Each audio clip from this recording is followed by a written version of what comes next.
Bueno, pues vamos a empezar a hablar sobre el taller de ITS, ¿vale? Al principio es un poquito... A ver que no me pasa la página. Ahora. Al principio es un poquito de epidemiología, ¿vale? Luego ya empezamos con fotos y preguntas del MIR. Actualmente, el 25% de las mujeres sexualmente activas van a estar afectadas por alguna ITS y esto ha sido pregunta de MIR en numerosos años, ¿vale?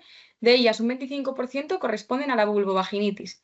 ¿Qué factores nos favorecen poder tener una infección de transmisión sexual o que nuestra paciente la tenga? Uno, pacientes que sean muy promiscuas, ¿vale? Porque toda la promiscuidad va asociada a algún riesgo, igual que el inicio precoz de las relaciones, menores de 14 años sobre todo, por la inmadurez, no piensan bien las cosas, se sometan a distintos riesgos.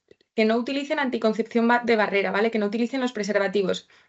La mayoría de la población a día de hoy utilizan como anticonceptivos una píldora en la mayoría de las ocasiones, pero las píldoras previenen embarazos, pero no de infecciones de transmisión sexual. Por lo tanto, eso sería un factor favorecedor. La prostitución, la toxicomanía y ser portadoras de virus de la hepatitis B o virus de inmunodeficiencia humana. ¿Qué nos prevendrían las ITS? La educación sexual, para ello hacemos talleres tipo este y también con nuestras pacientes, el uso de métodos anticonceptivos de barrera, como serían el preservativo, el diafragma y el espermicida, la circuncisión, que no solo protege al varón, también protege a la pareja de este varón, y las vacunas, que actualmente tenemos vacunas contra el virus de la hepatitis B y del virus del papiloma humano.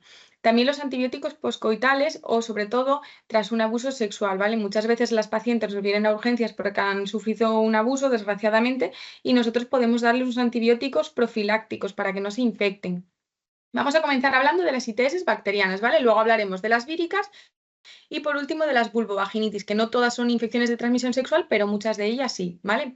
Intentaré ser muy breve y resumirlo todo y sobre todo dejar importancia a las preguntas tipo MIR y a las imágenes, ¿vale? Empezaremos hablando de la clamidia, luego la gonorrea, luego el chancro blando y por último de la sífilis dentro de las ITS bacterianas.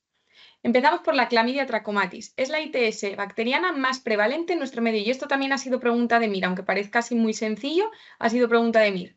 La clamidia tiene 15 serotipos y estos serotipos se asocian a 3 infecciones diferentes en función del serotipo. La infección que se llama tracoma se asocia a los serotipos A y C. ¿Cuál nos interesa a nosotros? Los serotipos D y K en ginecología, que son los que producen las infecciones de transmisión sexual, las infecciones perinatales en caso de que lo tenga la embarazada y se lo pueda transmitir a sus bebés durante el parto, las uretritis cervicitis, la enfermedad pélvica inflamatoria y en el caso del varón sería una orquiepididimitis, que también ha sido pregunta MIR. Por último, los serotipos L1 a L3, fijaros que empiezan por L porque producen el linfogranuloma venéreo, ¿vale? Por L también, así como regla mnemotécnica. Y esto también ha sido muy preguntado en el MIR. También producen los serotipos L1 al 3 la proctitis hemorrágica en caso de homosexuales.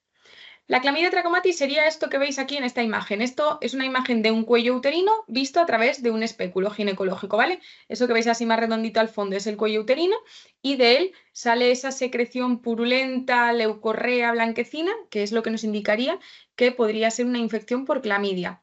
Para confirmarlo, haríamos esa otra imagen de la derecha, que es pasar un hisopo por la vagina y rascando el cuello del útero y lo mandaríamos a cultivar y sería el que finalmente nos daría el diagnóstico de que es una clamidia. A simple vista no vemos un flujo y decimos es clamidia porque veréis en las siguientes diapositivas que se parece mucho a la gonorrea.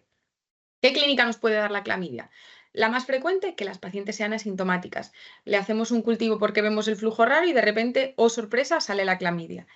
¿Qué otra clínica nos puede dar? Un linfogranuloma venéreo, sobre todo si eran los serotipos entre el L1 y el L3, que el linfogranuloma se caracteriza por ser una úlcera genital que no duele, pero que tiene adenopatías inguinales dolorosas y además va asociado a un síndrome general de fiebre, malestar, cansancio. También nos puede dar una uretritis o cervicitis, sobre todo mujeres que vienen y se quejan de que tienen dolor con las relaciones, que les duele la zona baja del suelo pélvico. Eso la mayoría de las veces es una inflamación del cérvix, ¿vale? Es el sitio más frecuentemente colonizado por la mujer. También produce disuria, cervicitis mucopurulenta, como la que veis en la imagen, coitorragias, es decir, sangrado tras las relaciones o durante las relaciones. Y por último, pero menos frecuente, aunque más grave, sería la enfermedad pélvica inflamatoria, que en ocasiones puede requerir cirugía si se forman abscesos en las trompas. ¿Cómo diagnosticaríamos la clamidia? Lo que os decía, a la exploración veríamos un cervix muy rojo, muy hipertrófico, muy congestivo, con ese flujo blanquecino, esa leucorrea cervical. ¿Qué haríamos? Coger un cultivo. El cultivo de la clamidia crece en McCoy, clamidia McCoy con la C, ¿vale? Es el gol estándar. También podríamos hacer una PCR para detectar los antígenos de la clamidia o hacer una tinción de Gram de ese exudado que hemos recogido. En la tinción de Gram lo que veríamos serían polimorfonucleares, pero sin bacterias. ¿Y cómo trataríamos la clamidia? Lo primero, y recordar muy importante, siempre que sea una infección de transmisión sexual hay que tratar a los dos, a los dos miembros de la pareja. ¿Vale? En el caso de la clamidia se trata con tetraciclinas, lo más frecuente doxiciclina 2 veces al día durante una semana. Pero, como la clamidia también puede ir asociada al gonococo, normalmente les damos los dos tratamientos juntos. Entonces daríamos, por un lado, la doxiciclina para la clamidia y la ceftriaxona para cubrir también el gonococo. Y vamos con una pregunta del MIR 2005. Y aquí quiero que si queréis podáis quitar los micros y que me ayudéis, ¿vale? Los microorganismos del género clamidia pueden implicarse en todos los cuadros que se mencionan excepto uno: conjuntivitis neonatal, conjuntivitis de inclusión en el adulto, linfogranuloma venéreo o chancro blando. ¿Alguien se anima a responder? No seáis vergonzosos, que podéis participar todos si queréis. ¿Nadie, nadie? Chancro blando.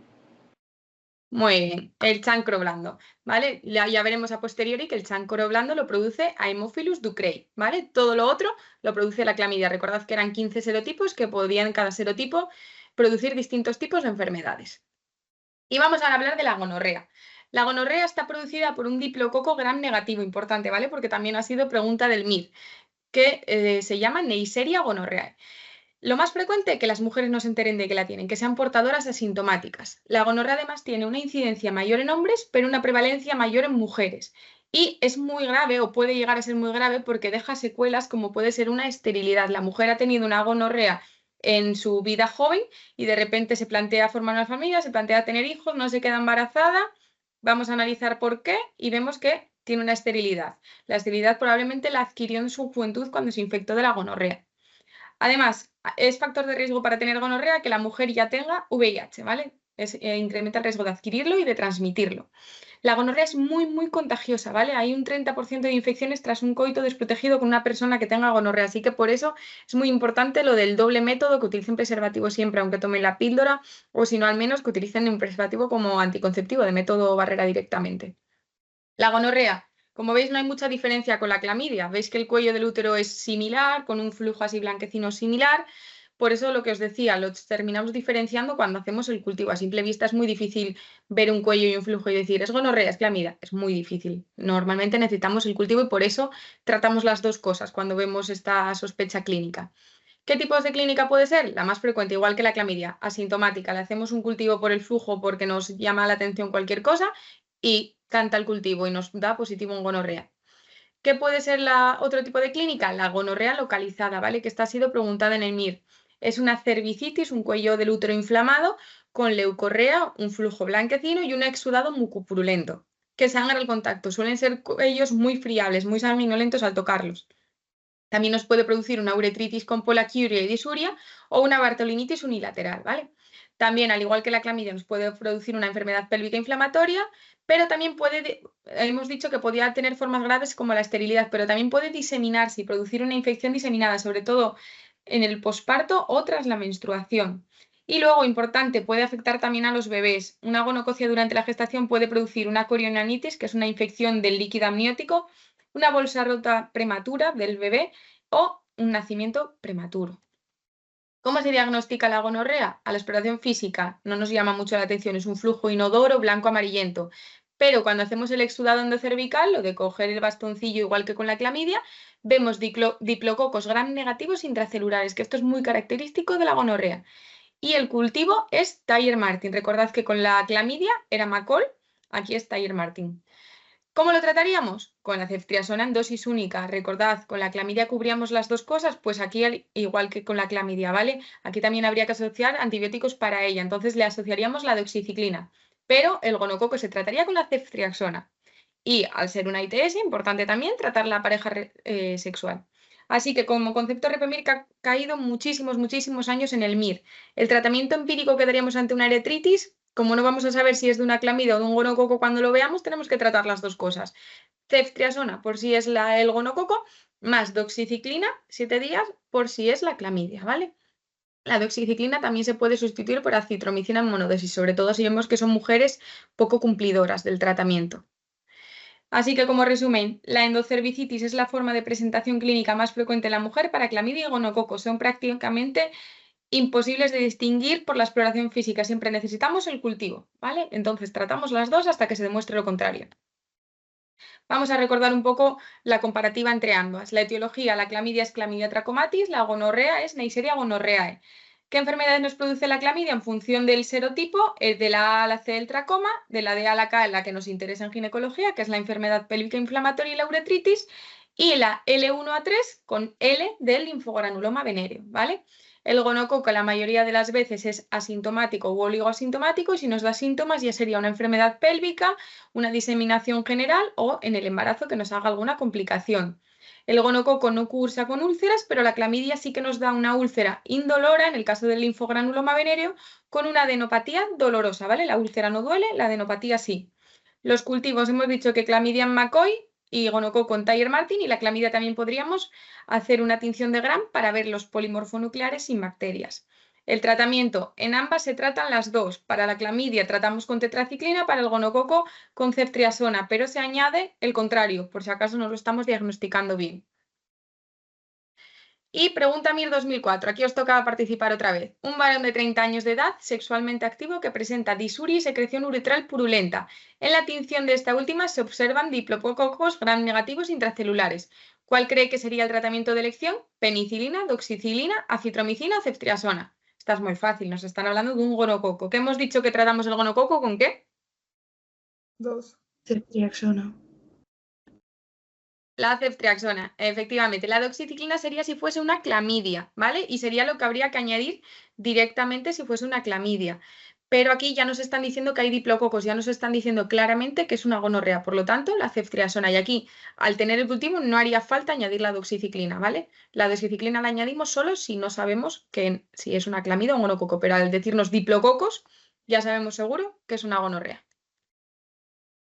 MIR de 2000. Ante un hombre de 25 años con signos y síntomas de uretritis en el que no se ha podido excluir una infección por Neisseria gonorrea, el tratamiento más adecuado es doxiciclina 7 días, ceftriaxona 1 gramo intramuscular en dosis única, ceftriaxona 125 miligramos intramuscular en dosis única más doxiciclina 7 días o penicilina benzatina 2,4 millones intramuscular. ¿Aquí qué os parece que puede ser?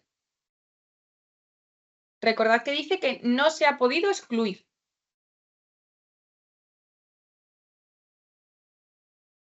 La 3. Muy bien. Aquí tenemos dudas todavía, no sabemos si es clamidia, si es gonorrea. Ante no poder excluir ninguna de las dos, damos los dos tratamientos, ¿vale? Ceftriaxona para la gonorrea, doxiciclina para la clamidia. Y vamos con otro que la verdad no ha sido todavía muy preguntado. Lo único que han preguntado es que el chancro blando pertenece a la Haemophilus ducreyi y es otra infección de transmisión sexual. La verdad que en el MIR de momento no se han metido ni con tratamientos ni con la clínica del chancro blando, pero bueno, todo es andar, así que hay que controlarlo un poquito, ¿vale? Importante, quedaros con que chancro blando es Haemophilus ducreyi. Chancro duro va a ser sífilis, ¿vale? La clínica del chancro blando son ulceraciones redondeadas, dolorosas, blandas, irregulares y, lo más importante, tiene una gran adenopatía inguinal dolorosa que se llama bubón, es esa que veis en la imagen, ¿vale? En la ingle derecha del dibujo, una gran adenopatía que si la tocas y duele mucho, lo llamamos bubón y es un chancro blando, ¿vale? El tratamiento, ceftriaxona, como en el gonococo, ¿vale? Y si no, acitromicina. Y pasamos a otra muy importante, que es la sífilis o lues, ¿vale? Se llaman indistintamente. La sífilis está provocada por una espiroqueta, Treponema pallidum se llama. Y la clínica depende de en qué estadio se encuentre. Tenemos una sífilis primaria o lues primario o chancro duro, que es todo lo mismo. Una sífilis secundaria, lues secundario o mucocutánea. Y la lues terciaria o visceral. El chancro duro, o lo que es una sífilis primaria, aparece 4 semanas tras el contagio. Es decir, tú te contagias y un mes después, en el mismo punto de inoculación donde te has contagiado, aparece el chancro. El chancro es una úlcera superficial de fondo gris, lisa, indurada, que no duele, ¿vale? La úlcera no duele. Y es muy rica en bacterias, con adenopatías inguinales que tampoco duelen. Es decir, en la sífilis no duele nada. Tú lo ves, lo tocas, pero no duele nada. ¿Qué pasa? Que a los 15 días o entre 15 días y 2 meses tras la aparición del chancro duro puede aparecer lo que llamamos una sífilis secundaria o mucocutánea, en la que aparecería una erupción por todo el cuerpo, que es lo que se llama una roseola sifilítica, e iría acompañada de un síndrome general, ¿vale? De fiebre, malestar general, y también pueden aparecer unos condilomas planos en los genitales, que son muy parecidos a los del virus del papiloma humano que veremos a continuación. Y por último, en casos muy raros, ya aparecería lo que llamaríamos una sífilis terciaria o visceral, ¿vale? Entonces, el diagnóstico de la sífilis, ¿cómo lo haríamos? Antiguamente se hacía con microscopio de campo oscuro, visualizando el treponema pallidum. A día de hoy se suele tirar más por test serológicos, que la verdad que les gustan bastantes en el MIR.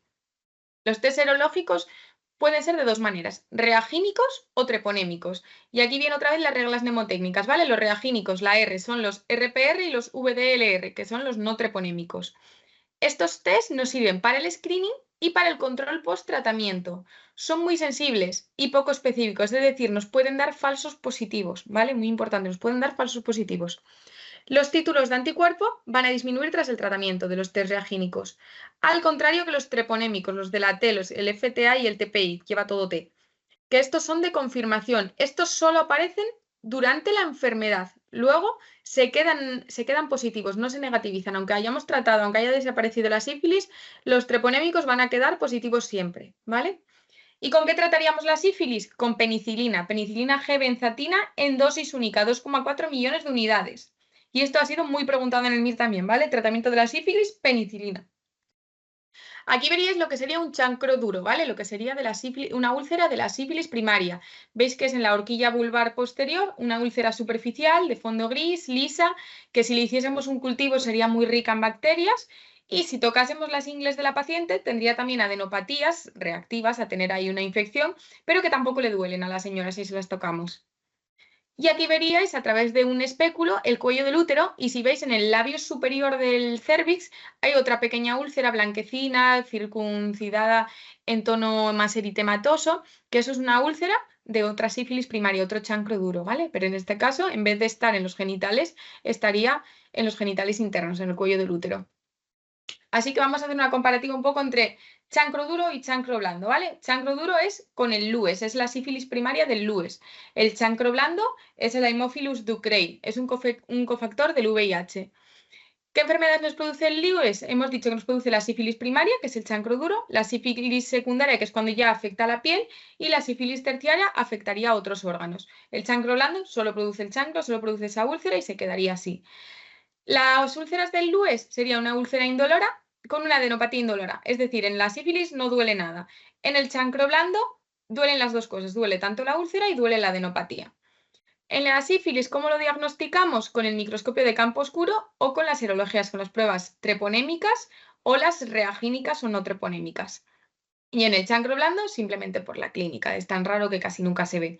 El tratamiento de la sífilis, una penicilina, el chancro blando, como el gonococo, ceftriaxona, ¿vale? Así que vamos con otra pregunta. MIR 2002. Un paciente de 22 años que acude... Esta es difícil, ¿eh? Esta es muy difícil. A ver si os fijasteis. Un paciente de 22 años que acude para la evaluación de una lesión genital ulcerada. Presenta un VDRL, lleva R, reagínica, positivo, a título de 1,8, con un FTAS negativo, lleva T, de las pruebas treponémicas. La interpretación más adecuada de estos resultados es falso positivo de las pruebas no treponémicas, falso positivo de las pruebas treponémicas, sífilis muy reciente pendiente de la positivización de las treponémicas o sífilis curada pendiente de la negativización de las no treponémicas. ¿Cuál os parece correcta? Esta es difícil, ¿eh?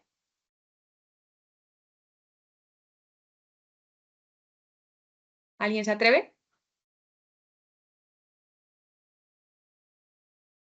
Nada, os digo yo la respuesta.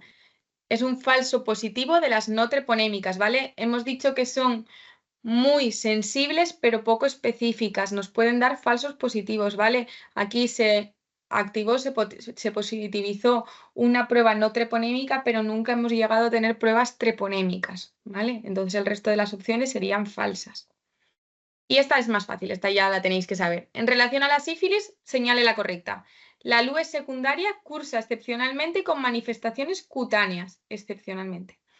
Durante los periodos de latencia de la enfermedad se negativizan las pruebas no treponémicas. La peculiar estructura del treponema hace que no sea sensible a los antibióticos betalactámicos. El chancro sifilítico es indurado, no doloroso y muy rico en bacterias. ¿Cuál os parece la correcta de todo esto? La 4. Muy bien. La 4 es la correcta, ¿vale? La sífilis secundaria es la mucocutánea, por lo tanto, por definición, la 1 sería incorrecta, ¿vale? No cursa excepcionalmente, siempre cursa con manifestaciones cutáneas, es mucocutánea. La segunda, durante los periodos de latencia se negativizan las no treponémicas, falso, se negativizan las treponémicas. 3. La peculiar estructura del treponema hace que no sea sensible a los antibióticos beta-lactámicos, falso, de hecho se trata con ellos, se trata con penicilina. Y vamos ahora con otro apartado que es más rápido y más cortito, que son las ITS virales, ¿vale? Como ITS virales tenemos dos, la del herpes genital, el virus herpes simple, que puede ser tipo 2 o tipo 1, y tenemos también el virus del papiloma humano. Vamos con el herpes genital, que es muy llamativo solo con las imágenes. Veis que son esas pequeñas ulceritas que vemos por los genitales externos a ambos lados. Como etiología, el herpes genital, la ITS es por virus herpes tipo 2 en el 85% de los casos. En el caso de los herpes labiales suelen ser virus herpes tipo 1. En el caso de los genitales suelen ser tipo 2, ¿vale? Sí que tenemos algún caso de virus herpes tipo 1, sobre todo tras transmisión sexual oral, ¿vale? Por eso tiene una incidencia en aumento por el cambio de prácticas sexuales, pero el virus herpes tipo 2 es el más frecuente en casos de ITS. Y además, el herpes genital es la causa más frecuente de úlceras genitales en los países desarrollados. Y esto lo han preguntado en el MIRE en varios años seguidos. Además, el herpes puede tener gran cantidad de reactivaciones. El 75% de las pacientes van a tener en un año hasta 4 veces de reactivaciones. ¿Y cómo se nos presenta el herpes? En distintas formas clínicas. Puede ser una primoinfección o puede ser las recidivas, las reactivaciones. La primoinfección aparece entre 2 y 3 días tras la infección viral y puede afectar a cualquier parte de los genitales, ¿vale? Puede afectar a la vulva, a la vagina, al cérvix, puede a las paredes vaginales por dentro, a los labios menores, labios mayores. El herpes puede afectar a cualquier parte de los genitales. Se caracteriza por pequeñas vesículas múltiples que se rompen y se ulceran. En 2-4 días más o menos están ulceradas. Primero aparecen a los 2-3 días de la infección y en 2-4 días se ulceran.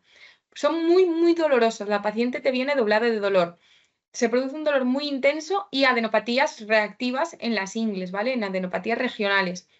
Y en la primoinfección es muy característico que se asocie un síndrome general, que la paciente se encuentre mal, que tenga fiebre, que le duela todo el cuerpo, que esté cansada. Este síndrome general suele durarles una semana, 10 días más o menos. Y a pesar de que ahí veáis un montón de úlceras, cuando se cura no deja cicatriz, ¿vale? El herpes además también puede producir síntomas extragenitales en un 20% de los casos, que también sería faringitis, fotofobia, meningitis aséptica, todo esto asociado al síndrome general, a los síntomas generales de la primoinfección. En el caso de las recidivas, la mayoría de los casos son síntomas simplemente genitales, ¿vale? No hay casi clínica extragenital, no hay síndrome general, la clínica es mucho menos florida y más breve y se curan mucho antes. Aquí veríamos más imágenes de lo que sería un herpes genital, ¿vale? Veis que son lesiones bilaterales, arracimadas, ya ulceradas, muy pequeñitas, son milimétricas. Suelen estar las lesiones, lo que llamamos en kissing, ¿vale? Que se besan las lesiones de un lado y del otro, como en espejo. Y nada, son lesiones muy características. Si veis un herpes en la vida, no se os va a olvidar y lo vais a diagnosticar cada vez que lo veáis. ¿Cómo lo diagnosticaríamos? Clínico. Mira, al contrario que con la clamidia y con la gonorrea, que tendríamos que cultivarlo para saberlo, una vez ves un herpes, la mayoría de las ocasiones no se te olvida y directamente viéndolo y contando cómo se siente la paciente, ya sabes diagnosticarlo.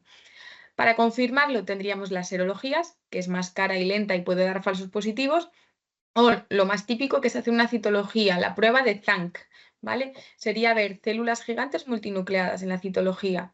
O lo que se hace ahora más frecuente, porque es mucho más rápido y lo hacen automático en los laboratorios, una PCR o un cultivo del líquido de las vesículas virales, que es mucho más sensible, ¿vale? También se utiliza mucho la inmunofluorescencia. ¿Qué tratamiento le daríamos? Uno sintomático para el dolor que siente la paciente y en el caso de las primoinfecciones para el síndrome general. Y luego, en el caso de las primoinfecciones, podríamos darles aciclovir, ¿vale? Que es un antiviral. Se tomaría más o menos 4 veces al día, entre 4 y 5 veces, dependiendo de cómo se encuentre la paciente, solemos darlo cada 5 horas, pero esto es un poco variable, ¿vale? Entre 4 y 6 horas en general. Durante una semana, 10 días en general también. Esto es muy variable, depende de cómo se encuentre la paciente, alargamos el tratamiento, lo acortamos, por eso nunca os van a preguntar la longitud ni la duración de un tratamiento de la Ciclovir. ¿Qué es muy importante? Que si la mujer tiene una infección activa por herpes en el momento que está de parto, hay que hacer una cesárea para que el bebé no se infecte al salir y no pille una meningitis herpética o se le infecte la piel, se le infecten los ojos, las mucosas. Hay que salvar al bebé ante todo. Entonces, ante una mujer que tenga herpes en general, en el momento del parto hay que mirarla muy bien y si vemos lesiones, hay que hacer una cesárea. Así que vamos con otra pregunta del MIR. Una paciente de 25 años con una historia de contactos sexuales con distintas parejas en los últimos meses, que acude por fiebre elevada, cefalea, adenopatías inguinales que duelen y úlceras que duelen en la vulva, ¿cuál es el diagnóstico más adecuado? Aquí este es muy fácil, ¿vale? Sería una infección por virus herpes, no sería ni un citomegalovirus, ni una clamidia, ni una sífilis. Si nos está contando una primoinfección herpética, nos está contando que la paciente se encuentra muy mal, que tiene fiebre, que tiene dolor de cabeza, no solo nos cuentan síntomas generales, ¿vale? Nos están hablando de un herpes. Y esto ha sido muchas veces preguntado en el MIR, ¿vale? Las características de la primoinfección herpética, que en la academia hemos encontrado una regla mnemotécnica, es que todo acaba en ales, ¿vale? Úlceras genitales, adenopatías regionales, es decir, inguinales, y síntomas generales, ¿vale? Fiebre, malestar general. ¿Y con qué se tratan? Con antivirales, todo en ales, ¿vale? La Ciclovir oral o tópico en función de cómo se encuentre la paciente. Y muy importante, si hay una infección activa en el momento del parto, el parto debe ser por cesárea. Y pasamos a la otra infección vírica que vamos a ver, que es la del virus del papiloma humano. El virus del papiloma humano es la infección de transmisión sexual más frecuente en todo el mundo, ¿vale? El 75% de las mujeres van a haber estado en contacto con el virus papiloma humano si son sexualmente activas en algún momento de su vida y el 85% de los hombres. La prevalencia es máxima en la segunda década de la vida. ¿Por qué? Porque es una infección autolimitada que se va eliminando sola en la mayoría de los casos, ¿vale? Normalmente no hay que poner ningún tipo de tratamiento, la mujer lo va aclarando con la edad. ¿Qué pasa? Que hay mujeres que no terminan de eliminarlo y esas son las que tenemos que controlar y hacer un seguimiento y ver que no desarrollen otras enfermedades secundarias al virus del papiloma. El virus del papiloma humano, como dice la regla mnemotécnica, es humano, es como nosotros, por lo tanto tiene un ADN de doble cadena, como nosotros. La mayoría de los virus son virus de una sola cadena de ADN o ARN, pero en este caso, como se parece a nosotros, es humano, tiene nuestro mismo ADN de doble cadena. Y hay varios serotipos, al igual que con la clamidia. Por ejemplo, aquí tenemos serotipos de alto riesgo y de bajo riesgo. Los más importantes de alto riesgo, el 16 y el 18, que son los que llamamos oncogénicos, que nos pueden producir cáncer. Nos pueden producir lo que llamamos el cáncer de cervix, que es lo más frecuente. Y también puede producir displasias, lesiones previas o premalignas. También tendríamos el bajo riesgo, que son los serotipos que se asocian a las verrugas genitales o lo que se conoce más habitualmente, que son los condilomas acuminados, que son los que veis en estas imágenes. Son esas pequeñas verruguitas que veis alrededor del introito de la vagina, esas verruguitas que son como más oscuras, con relieve, blanquecinas alrededor. Esos son los condilomas acuminados y suelen ser por los serotipos 6 y 11 sobre todo, ¿vale? Aquí veis unas formas de expresión muy características de los condilomas. A la derecha veis una vulva llena de condilomas por todos lados. La clínica es la más frecuente, que aparezcan así multifocales, sobre todo en la horquilla vulvar posterior, ¿vale? Veis que se están como comiendo los labios menores, incluso los condilomas. Si cogemos una muestra, una biopsia de estos condilomas y la analizamos, veríamos coilocitos, que son las células patognomónicas del virus del papiloma humano. Si hay coilocitos, es un virus del papiloma humano 100%. Así que como regla mnemotécnica, acuminado, lesiones verrucosas, virus, papiloma humano, ¿vale? También podría ser una forma subclínica, que son las que cuando viene una mujer le hacemos una citología, la citología sale alterada, cogemos unas biopsias y, uy, sorpresa, aparecen displasias epiteliales, ¿vale? Lo que llamamos lesiones intraepiteliales escamosas o neoplasias intraepiteliales vulvares, vaginales, son todo lesiones premalignas de cáncer de vulva, de cáncer de vagina, de cáncer de cervix. El virus del papiloma humano tiene mucho riesgo por eso, porque puede provocar cáncer, sobre todo de cervix. Y también puede ser que sea una infección latente, que es simplemente la que os decía que seguimos a las mujeres porque siguen dando un positivo un virus del papiloma, pero ese virus a ellas no les está haciendo daño, simplemente pues lo tienen ahí y ya está, se les controla y listo. Mientras no les hagan daño no pasa nada. ¿Cuál es la evolución más frecuente del virus del papiloma? regresar, desaparecer solito, aclararse, es lo más frecuente, pero hay mujeres que se quedan con él y que no es posible aclararlo, son menos inmunes por lo que sea, y en este caso sí que tienen riesgo de malignizar, por eso hay que hacerles unos controles muy estrechos en las consultas de patología cervical. Sobre todo lo más importante, riesgo de cáncer de cervix, ¿vale? En la foto de abajo veis un espéculo, veis el cuello del útero a través del espéculo y veis cómo tiene pequeños condilomas tanto alrededor del orificio cervical externo como en la vagina. En estos casos, al igual que habíamos dicho que con el virus herpes, si lo tienes es indicación de cesárea, que una mujer tenga esta vulva no sería indicación de cesárea directamente porque no afecta al bebé, no lo infecta. Entonces, en estos casos podría tener un parto normal, siempre y cuando no tenga un condiloma gigante que evite que la cabeza del bebé salga, no habría ningún problema. ¿Y cómo diagnosticaríamos el virus del papiloma humano? Haciendo una citología y viendo esos coilocitos que hemos dicho que son patognomónicos, son las células típicas del virus del papiloma, haciendo una colposcopia, mirando con un microscopio ese cuello del útero y haciendo biopsias en el que nos saldrían las lesiones intraepiteliales. Diagnóstico clínico directamente, si vemos una vulva llena de condilomas, pues ya sabemos que es el virus del papiloma. O lo que es lo más frecuente que se hace ahora, que es una detección vírica por PCR, cogiendo una muestrecilla. ¿Cómo lo trataríamos? En infecciones latentes que no causan daño, solo haríamos seguimiento. En el caso de los condilomas, podemos tratarlo. Tenemos tratamientos tópicos químicos con podofilotoxina o ácido tricloracético. Tenemos tratamientos inmunológicos con imiquimod, interferón, té verde. Como veis ahí en la imagen, estamos inyectando directamente estos tratamientos dentro de los condilomas. Y en el caso de que fuesen condilomas muy grandes, gigantes, se podría incluso hacer cirugía, ¿vale? De excisión. ¿Cómo podemos prevenir el virus del papiloma? Con el uso de métodos barrera del preservativo. En este caso se reduce la transmisión, pero no la evita del todo, ¿vale? O sea que, aunque lo utilices, todavía te puedes contagiar. Y lo más importante en los últimos años, los descubrimientos de los últimos años, que fueron las vacunas del virus del papiloma humano. Actualmente ya tenemos 3 tipos de vacunas diferentes, las bivalentes, tetravalentes y las nonavalentes, que llegan a cubrir 9 serotipos diferentes del virus del papiloma. Las vacunas no contienen material genético, así que no van a causar una infección a la mujer que se la ponga, pero sí le van a producir anticuerpos que la protejan.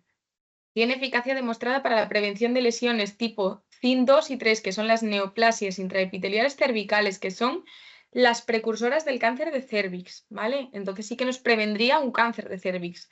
Son altamente inmunógenas, producen muchos anticuerpos, son seguras y eficaces, por lo tanto, ¿vale? Y desde hace años, desde los nacidos en 1995, nacidas, perdón, están incluidas en el calendario vacunal infantil y ahora recientemente se han incluido también para los varones. ¿Quiénes se beneficiarían sobre todo de ser vacunados? Las mujeres mayores de 25 años, independientemente de que sean positivas o negativas. También las pacientes que ya hayan sido tratadas por un CIN, que ya han sido conizadas, también se benefician.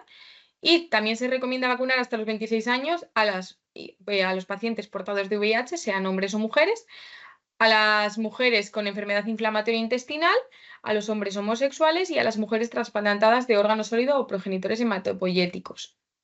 Y aquí tenemos una comparativa de todas las enfermedades que nos pueden producir úlceras genitales, porque puede llegarnos una paciente con una úlcera y nosotros deberíamos saber de qué bichito más o menos estamos hablando para poner un tratamiento.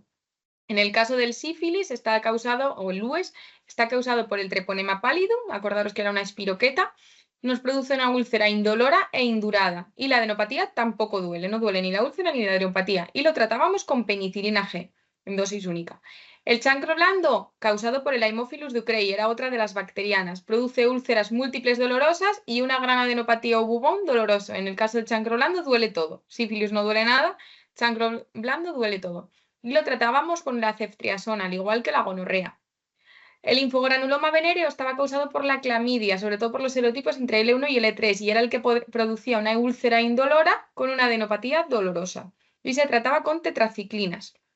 El herpes genital, causado por el virus herpes simple, eran múltiples vesículas dolorosas, arracimadas, que se rompen, se ulceran y luego cicatrizan sin dejar rastro. Las adenopatías eran dolorosas, unilaterales y, muy importante, el síndrome general con fiebre y malestar general en el caso de la primoinfección. Se trataría con aciclovir. El granuloma inguinal, producido por Klebsiella granulomatis. Este no os lo he metido hasta ahora porque simplemente es una úlcera única o múltiple con bordes elevados, no doloroso. La adenopatía es infrecuente, produce un pseudobubón. En estos casos nunca sabemos lo que es y siempre se descubre por un cultivo. Y el tratamiento serían tetraciclinas. Y vamos con unas preguntas que estas son fáciles y yo creo que las vais a saber todos. ¿Los coilocitos son células patognomónicas de infección por virus herpes 2, virus papiloma humano, clamidia o gonococo? ¿Qué os parece? Papiloma. Papiloma. Muy bien, correcto. Ya sabéis que son patognomónicas, ¿vale? Siempre que aparezcan coilocitos, responded papiloma porque no va a haber otra enfermedad que los tenga. Y vamos con una pregunta del MIR 2006. El carcinoma escamoso de cérvix ocupa el 5º lugar de los cánceres que afectan a la mujer. Se ha demostrado que su origen está íntimamente ligado a virus papiloma humano, consumo de tabaco, uso de tratamiento hormonal sustitutivo en la menopausia, infecciones vaginales repetidas por Candida albicans o infecciones por herpes tipo 2. ¿Qué os parece? Papiloma humano. Muy bien. Recordad que nunca va a haber un cáncer de cérvix sin virus del papiloma humano, ¿vale? Tienen que ir unidos. Si hay un cáncer de cérvix, va a haber un virus del papiloma humano. Una mujer que no sea portadora de virus de papiloma humano no va a tener nunca un cáncer de cérvix. El virus del papiloma humano está implicado en la patogenia de, lo acabamos de decir, ¿vale? Cáncer de cérvix. Como veis, siempre preguntan lo mismo sobre esta enfermedad. Podéis estudiaros el virus entero, pero siempre van a preguntar lo mismo, el cáncer de cérvix. ¿Cuál de las siguientes afirmaciones es verdadera en relación con la infección por el virus papiloma humano? Solo el 20% de las mujeres sexualmente activas se infectará por este virus. La mayoría de las mujeres infectadas desarrollarán displasia cervical o cáncer. No se ha demostrado que otros cofactores como el tabaco o una respuesta inmunitaria alterada estén relacionados con el desarrollo de displasia. El virus es transitorio en la mayoría de las mujeres. ¿Qué os parece aquí verdadero? La 4.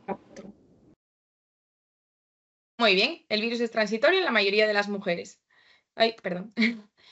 Como hemos dicho, el 85% de los hombres, 75% de las mujeres sexualmente activos se iban a infectar por este virus, un 20% solo iban a desarrollar las displasias o el cáncer, la mayoría aclaraban el virus solo, hasta un 90% aclaraban el virus, y se ha demostrado que el tabaco es un cofactor que puede favorecer que se produzca un cáncer tras el virus del papiloma humano.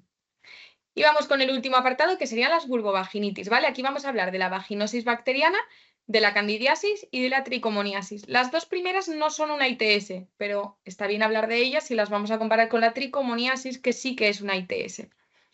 Las vulvovaginitis son la causa más frecuente de consulta ginecológica. Un 75% de las mujeres que acuden a consulta acuden por una vulvovaginitis. Sobre todo en España, acuden por la candidiásica. Es un síndrome clínico. La mujer te cuenta inflamación, te cuenta que tiene un flujo blanquecino aumentado. Ves que los genitales están rojitos, están eritematosos y están edematosos. Además, se diagnostican en más del 25% de las mujeres que en las consultas de ITS. La flora vaginal normal predominantemente tiene lactobacillus, ¿vale? Aerobios, que mantienen un pH vaginal ácido menor de 4,5 durante la edad reproductiva.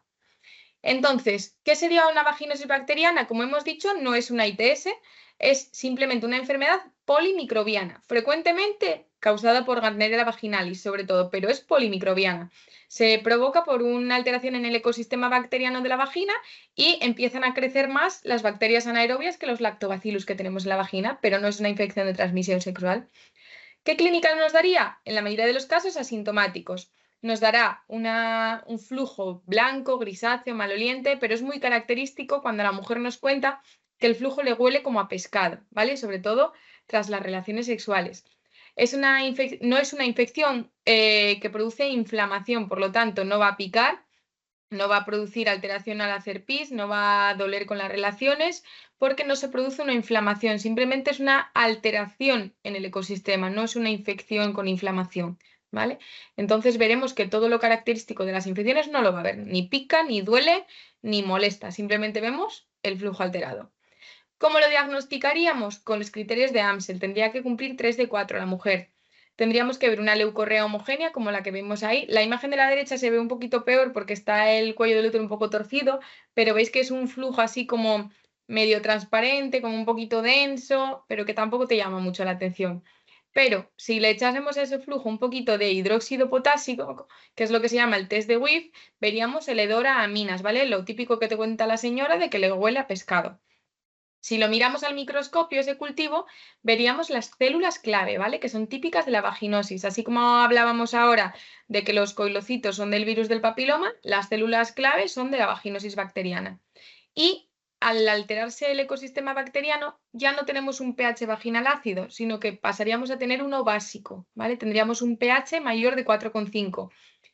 Luego veremos también que la cándida, por ejemplo, tiene un pH ácido. Entonces recordad esa regla mnemotécnica: cándida, ácido, bacteriana por vaginosis bacteriana, pH básico, ¿vale? Mayor de 4,5, que esto también lo han preguntado varias veces en el MIR.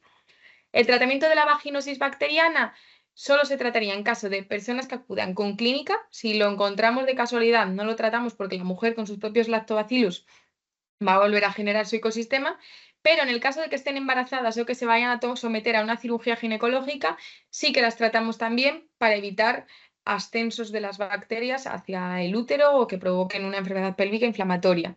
En el caso de tratarlos, si nos cuentan síntomas o son embarazadas o se van a operar, metronidazol, la mayoría de las ocasiones, ¿vale? En segundo lugar, clindamicina. Pregunta del 2000. ¿Cuál de los siguientes hechos es el menos característico de la vaginosis bacteriana? Os acabo de decir que el pH lo han preguntado varias veces. Mira, esta pregunta es una de ellas. pH vaginal menor de 4,5, leucorrea fluida y homogénea, ausencia de eritema vulvar o ausencia de prurito vaginal. ¿Qué os parece? La 1. La 1, muy bien. Hemos dicho que bacteriana, pH básico, mayor de 4,5, ¿vale? La leucorrea es fluido homogéneo, hemos dicho que no nos llama mucho la atención y que al no ser una infección no iba a tener ni prurito, ni dolor, ni eritema. Y esta pregunta ha sido de hace 2 años en el MIR, ¿vale? Lleva cayendo, este tema de ITS lleva cayendo en el MIR los 2 años. Luego veremos otra pregunta más adelante que cayó justo el año pasado. MIR de 2002. En relación con las infecciones vulvovaginales, señale la afirmación incorrecta. Es una pregunta falsa. La vaginosis bacteriana es habitualmente una infección monomicrobiana. La vulvovaginitis candidiásica es la infección vulvovaginal más prevalente en Europa. Se define como vulvovaginitis candidiásica recidivante cuando aparecen 4 o más episodios en un año. La vaginosis bacteriana únicamente debe tratarse farmacológicamente cuando es sintomática. ¿Qué os parece? La 1. La 1, efectivamente. Y aquí vemos cómo lo han preguntado. La incorrecta, monomicrobiana, es polimicrobiana. Frecuentemente Gardnerella, pero es polimicrobiana. Y recordad que todas las otras son correctas. La candidiasis es la más prevalente en Europa y en España. La vulvovaginitis candidiásica recidivante es donde hay más de 4 episodios al año. Y la vaginosis bacteriana solo debe tratarse cuando es sintomática. Aquí sí que es verdad que esta pregunta se podría haber impugnado porque la 4, además de solo cuando es sintomática, debería haber incluido que también se trata cuando se trata de embarazadas o que se van a someter a procedimientos quirúrgicos. Pero bueno, aquí era claro que la 1 era más incorrecta todavía. Vamos a hablar de la vaginitis candidiásica ahora, ¿vale? Que frecuentemente está producida por la Candida albicans, aunque también hay otros tipos de cándidas como la glabrata y la tropicales, pero la más frecuente sin duda la albicans. ¿Qué factores nos predisponen a tener una infección por cándida? Ser diabéticos, estar embarazados, la toma de anticonceptivos orales o el embarazo porque ambos elevan en los niveles de estrógenos, tras la toma de antibióticos de amplio espectro porque nos dejan sin defensas, y las inmunodeficiencias como el lupus, el VIH, que en estos casos además van a tener candidiasis más severas y recurrentes.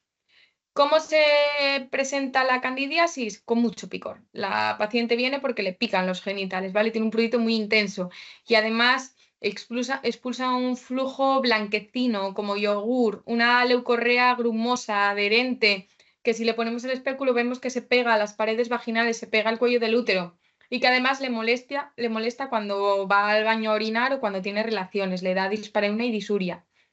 A la exploración física le ponemos un espéculo y lo que vemos es que tiene rojez en vagina y vulva, un eritema vulvovaginal, y vemos que el flujo es blanquecino adherente, caseoso, ¿vale? Lo que os decía, que parece un yogur. Esas placas, si las rozamos con un algodoncillo para coger un cultivo, se desprenden fácilmente, las podemos coger sin problema. Y el pH, como habíamos dicho, es ácido, va a ser menor de 4. Recordad la regla mnemotécnica que habíamos dicho antes. Cándida, ácido, pH, ácido, ¿vale? Cándida, ácido. Bacteriana, básico, mayor de 4,5. Cándida, ácido, menor de 4,5. ¿Qué tratamiento daríamos? En el caso de las cándidas, igual, no es una ITS, así que no hay que tratarla siempre si la cultivamos y de repente nos crece una cándida. Solo la tratamos si nos dan molestias o si están embarazadas para evitar que se infecta el bebé o la bolsa de líquido amniótico. ¿Cómo lo trataríamos? Con miconazol o clotrimazol vía tópica, preferente en vía óvulos vía vaginales, y si son resistentes o recurrentes, pues podríamos utilizar la vía oral, como por ejemplo con fluconazol. Y estas serían imágenes de una vaginitis candidiásica, ¿vale? Lo que os decía, mira, a la izquierda veis dos espéculos colocados y dentro veis que la vagina está llena de grumos blanquecinos, caseosos, que parece yogur, que si los tocásemos se desprenderían, veis que se acumulan en el espéculo. Y en las dos imágenes de la derecha veis los genitales desde fuera, que están rojitos, edematosos, le pican mucho, puede tener hasta lesiones de rascado y veis que le sale ese flujo blanquecino de dentro también. Y esta ha sido la pregunta con la que nos sorprendió el Ministerio el año pasado de este tema. Fue la única pregunta de infecciones de ginecología que metió el año pasado. Y es, en una paciente joven sin antecedentes de interés, después de un tratamiento antibiótico por otro motivo, que le habían dado un antibiótico por lo que fuese, la diagnosticaron de una candidiasis vaginal. Recordad que los antibióticos facilitaban que tuviese una infección por cándida. Es cierto que el tratamiento de elección es un comprimido vaginal de 500 miligramos de clotrimazol en dosis única, lo que viene siendo un óvulo vaginal de clotrimazol. 2. Si estuviera embarazada, el tratamiento antifúngico debería ser vía oral. 3. Es preciso tratar a su pareja sexual, aunque esté asintomática. Y 4. Es necesario realizar un cribado de otras enfermedades de transmisión sexual. ¿Qué os parece aquí? La 1. Muy bien. Y esto ha sido una pregunta tal cual del examen, ¿vale? Os la he copiado tal cual. El tratamiento, siempre, embarazada o no embarazada, lo vamos a intentar en un solo día con un óvulo vaginal. Si lo conseguimos tratar así, estupendo. La opción 2 es falsa. Si estuviese embarazada, antes intentaríamos una vía vaginal, que es tópica, que es con un óvulo, que no te tomas nada oral que pueda afectar al bebé. Entonces la 2 es falsa. 3. ¿Es preciso tratar a su pareja sexual? No, la cándida vive con nosotros, todas las mujeres las tienen en la piel o en la vagina. ¿Qué pasa? Que el problema de la candidiasis es cuando se produce un sobrecrecimiento, pero no es una infección de transmisión sexual en el caso de las mujeres. En el caso de que fuese una balanitis en un hombre, podría ser una infección de transmisión sexual, pero en el caso de las mujeres no. Y por lo tanto, no sería necesario cribar otras enfermedades de transmisión sexual si simplemente se le diagnostica una candidiasis. Y ahora vamos con la que sí que es una ITS de todas las vulvovaginitis, que es la tricomoniasis. La tricomoniasis está causada por un protozoo que se llama Tricomona vaginalis. Es un protozoo unicelular anaeróbico flagelado, que lo que nos produce es un flujo abundante, espumoso, verdoso, ¿vale? Produce una leucorrea que en la mayoría de las ocasiones es asintomático, pero la mujer te viene contando que expulsa un flujo abundante, que es amarillo verdoso, que tiene espumas, que es lo que llamamos en espuma de champán con burbujas de aire. Y luego, si le miramos con el espéculo, vemos que tiene la vulva y la vagina inflamada y que en el cuello vemos que es lo que llamamos una colpitis en fresa, ¿vale? Que tiene un punteado rojito por todo el cuello, que parece una fresa. Para hacer el diagnóstico, podría hacerse con un microscopio en fresco, viendo el protozoo, directamente ver a la tricomonas flotar, o lo que es más frecuente, que es que cogemos un exudado de la vagina, al igual que con la clamidia y con el gonococo, y al analizarlo saldría la tricomona. ¿Con qué tratamos la tricomona? Con metronidazol vía oral. Y en este caso, sí es una ITS, por lo tanto, hay que tratar a la pareja sexual. Aquí tenemos una comparativa de los 3 tipos de vulvovaginitis que acabamos de ver, ¿vale? En las etiologías, candidiasis, lo más frecuente, Candida albicans. En las vaginosis es multifactorial, multibacteriana, sobre todo frecuentemente la Gardnerella. Y la tricomoniasis por tricomonas vaginalis, que es un protozoo. ¿Qué nos predispone a una candidiasis? La gestación y los anticonceptivos, es decir, un aumento de estrógenos, la inmunodepresión, la diabetes o hiperglucemia y los antibióticos de amplio espectro tomados por cualquier otro motivo. La vaginosis nos predispone a ello la disminución de los lactobacilos, que hace que crezcan todas esas otras bacterias o las relaciones sexuales. Y la tricomoniasis es una ITS, ¿vale? Por lo tanto, no hay nada que te predisponga, simplemente las prácticas de riesgo, sin protección de barrera. En la candidiasis, recordad, es un flujo blanco grumoso adherente. En el caso de la vaginosis es el maloliente, el que olía a pescado, y en la tricomoniasis el amarillo verdoso espumoso con la colpitis en fresa. La candidiasis pica, la vaginosis no pica porque no es una inflamación y la tricomoniasis sí que puede picar y sobre todo recordad como tiene ese punteado rojito, puede ser o bien porque se rasque o porque tiene la mucosa inflamada. Y luego en la cándida al microscopio veríamos esporas y micelios, la vaginosis veríamos las clue cells o células clave y en las tricomoniasis veríamos las tricomonas, aunque a día de hoy la mayoría se hace por cultivo y ya no se mira nada al microscopio directamente. Tratamiento de la candidiasis, óvulos en dosis única, a poder ser de clotrimazol. Vaginosis solo se tratarían las sintomáticas y se trataría con metronidazol o clindamicina. Y las tricomoniasis con metronidazol principalmente. MIR 2014. ¿Cuál de los siguientes datos no corresponde a una vulvovaginitis por hongos? ¿El embarazo aumenta el riesgo de esta infección? ¿Es típica la secreción vaginal con placas o grumos blancos adheridos a las paredes de la vagina? ¿Se puede diagnosticar en un frotis en fresco de la secreción vaginal sin necesidad de tinción? Y al añadir una gota de potas a la secreción vaginal se desprende un fuerte olor a pescado. ¿Cuál os parece que no es por hongos, no es una cándida? La 4. Muy bien, hemos dicho que el olor a pescado era la vaginosis, no era la candidiasis, ¿vale? Mujer de 38 años que consulta por una secreción vaginal anormal con mal olor, como olor a pescado podrido, sobre todo si le echamos cloruro potásico encima, que se hace más intenso después del coito. No tiene prurito, no pica, por lo tanto nos orienta más a una vaginosis. En la exploración se observa una abundante secreción blanco-grisácea que no se adhiere a las paredes vaginales y al mezclar una muestra con una gota de hidróxido potásico huele mal. ¿Cuál os parece que es el tratamiento de elección? ¿El clotrimazol intravaginal, doxiciclina oral, clindamicina intravaginal o fluconazol oral? Esta es más difícil porque no se están preguntando por la primera vía de elección, que sería el metronidazol, os están preguntando por el segundo tratamiento de la vaginosis. ¿Cuál os parece que puede ser? Clindamicina. Perfecto. Clindamicina vía intravaginal. Recordad siempre, de primera opción, metronidazol. Como no nos lo daban entre las opciones, el siguiente sería la clindamicina. Y hemos llegado a la última diapositiva, ¿vale? Esta es una diapositiva de repaso de todo lo que hemos hablado hasta ahora. La cándida, ¿qué nos daría de síntomas? Un prurito intenso, un eritema, un edema. Es típica la leucorrea caseosa en grumos y un pH ácido, ¿vale? Cándida, ácido con la C de cándida. El diagnóstico es en fresco o por tinción de Gram, viendo las hifas y las esporas, o lo más frecuente, un cultivo. Solo se tratarían las sintomáticas y lo más frecuente es que se trate con clotrimazol tópico, vía vaginal. Hay más riesgo de tener candidiasis en pacientes que han tomado antibióticos, que son diabéticas, embarazadas o que toman anticonceptivos orales. En el caso de la tricomona nos va a producir una leucorrea espumosa grisácea, nos va a producir una cervicitis en fresa, una colpitis en fresa, una leucorrea espumosa con champán y un pH básico mayor de 4,5. Se vería el protozoo en fresco al microscopio y el tratamiento principal es metronidazol y esto sí que es una ITS, por lo tanto hay que tratar a la pareja. La garnerela, frecuentemente asintomática, una leucorrea maloliente, con olor a aminas, olor a pescado, un pH básico y las clue cells, las células clave, características de esta enfermedad. El diagnóstico, veríamos cocobacilos gram negativos, las clue cells si hacemos una citología y si añadimos cloruro potásico nos olería a aminas. Tratamiento, metronidazol de primera opción, de segunda opción, clindamicina. Y solo se tratarían las sintomáticas o ante una intervención o embarazo. La clamidia asintomática nos produce una cervicitis si son de los serotipos D a K. El linfogranuloma venéreo si son las cepas L1-L3.